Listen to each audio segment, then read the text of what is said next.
Sən çox uzaqsan, hə, bilirəm. Aramızda Yalnız biri hər şey üçün məni bağışla. unut, yaddaş keder kimi sönsün. Geceler ağlayırsan biraz, İstəyirsən mən də uçum sənin yanına gəlim. Tez yuxuya get işığım, mən yaxınam. Uzaq olsam da cavab ver.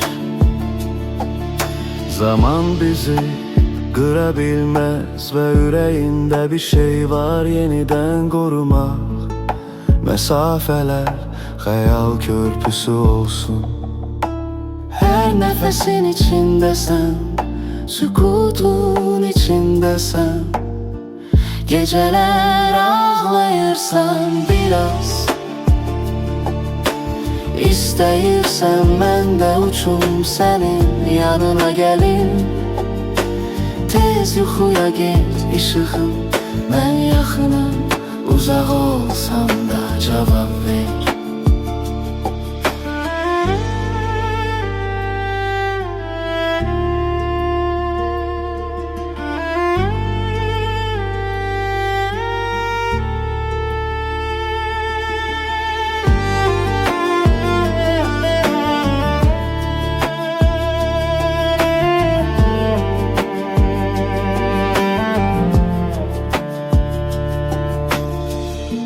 Ve iller geçse de sen benim son ve ilk sesimsen.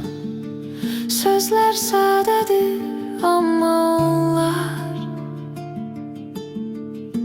Aramızdaki əlaqə ebedi. Geceler ağlayırsan biraz, İstəyirsən mən də uçum sənin yanına gəlim.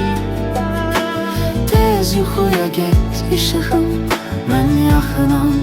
Uzaq olsam da cavab ver.